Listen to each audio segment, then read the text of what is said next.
जींद से शुरुआत। यहाँ 90 विधानसभाओं के लिए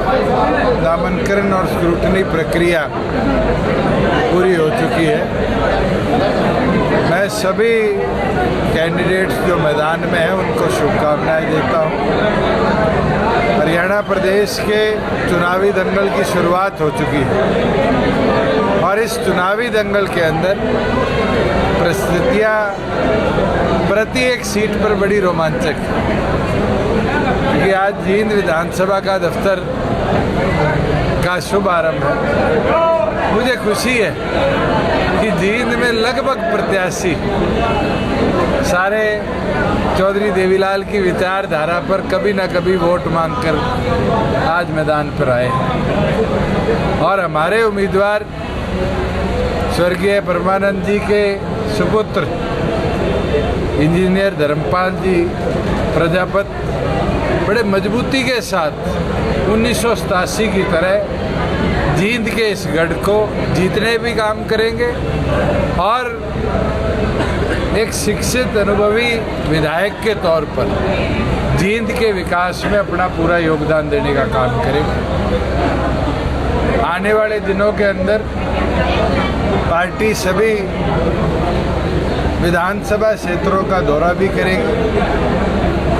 घोषणा पत्र भी हम 17 तारीख या 18 तारीख को अपना घोषित करेंगे, जिसके अंदर जैसे हमने अलग अलग मंचों से वादे करे हैं कि हमने महिलाओं को 50% आरक्षण पंचायती राज में दिया, राशन डिपो में 33% आरक्षण दिया। जननायक जनता पार्टी गठबंधन की सरकार प्रदेश में बनेगी तो टीचिंग सेक्टर में, चाहे वो स्कूल हो, कॉलेज हो, यूनिवर्सिटी हो, 50% टीचिंग जॉब्स को वुमेन रिजर्व्ड रखेंगे कि हमारी बहनें शिक्षा के क्षेत्र में ज़्यादा से ज़्यादा संख्या में आए और जो इन्वायरमेंट आज के दिन चाहिए वुमेन सिक्योरिटी का एजुकेशनल इंस्टीट्यूट में, उसकी हम पूरी पूर्ति कर पाए। उसके साथ कॉरपोरेट सेक्टर में जैसे वीटा के बूथ हैं, हरित स्टोर्स हैं, कई ऐसे कोऑपरेटिव सेक्टर के योजनाएं चलती है, उसमें भी 33% हिस्सेदारी महिलाओं की हम सुनिश्चित करने का हमने जो छात्र संगठन के हमारे स्थापना दिवस पर एक वादा किया था कि जैसे चौधरी देवीलाल जी ने ट्रैक्टर को टैक्स मुक्त किया था, जननायक जनता पार्टी आज़ाद समाज पार्टी के गठबंधन की जैसे सरकार बनेगी, हम प्रदेश के अंदर टू व्हीलर को भी, क्योंकि अधिकतम टू व्हीलर चाहे वो स्कूटीज हो, मोटरसाइकिल हो, वो या तो युवा छात्र छात्राएं इस्तेमाल करती है या माध्यमिक और गरीब तबके का व्यक्ति यूज़ करता है। इसलिए पार्टी का ये वादा है, उसको भी हम टैक्स मुक्त करने का काम करें। वही कल मेरे को आंगनबाड़ी की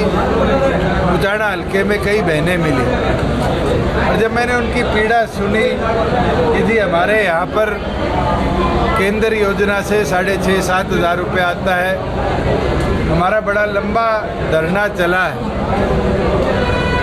और उसके बाद भी हमारे घर में अलग अलग योजनाओं में दिन रात काम कराया जाता है, चाहे वो सरकार की कोई स्कीम को घर घर पहुंचाना हो,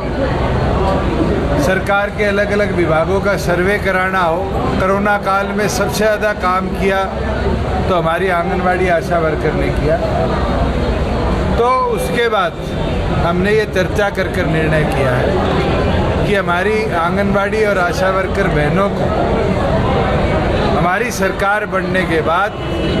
अश्योर्ड 21,000 रुपया प्रति महीना, जो हरियाणा सरकार के सबसे बेसिक पे के ऊपर है, वो अश्योर करेंगे कि आंगनवाड़ी बहनों को अलग अलग योजनाओं के माध्यम से 21,000 रुपया प्रति महीना हम दे पाए। ऐसी कई और घोषणाएं हैं, जल्दी घोषणा पत्र पार्टी लागू करेगी और लागू कर आपके बीच में एक वर्ग को कैसे हम, जैसे धर्मपाल एक्सेन जी हमारे पिछड़े वर्ग के प्रधान थे, आज एक बहुत बड़ी डिमांड है कि BCA और BCB के अंदर जॉब्स की जब बात आती है तो कोई रिजर्वेशन विद इन रिजर्वेशन नहीं है। सुप्रीम कोर्ट की भी इस पर अब जजमेंट आ गई और इसको अश्योर करेंगे कि जिस डिवीज़न के अंदर BCA और BCB हरियाणा प्रदेश के अंदर है, उसी डिवीज़न के साथ BCA और BCB को जॉब्स और गवर्नमेंट की अलग अलग जो योजनाएं हैं, चाहे एजुकेशन हो चाहे और बेनिफिट्स की हो, उसके अंदर डिवीज़न कर बराबर हिस्सेदारी दिलवाने का काम करें।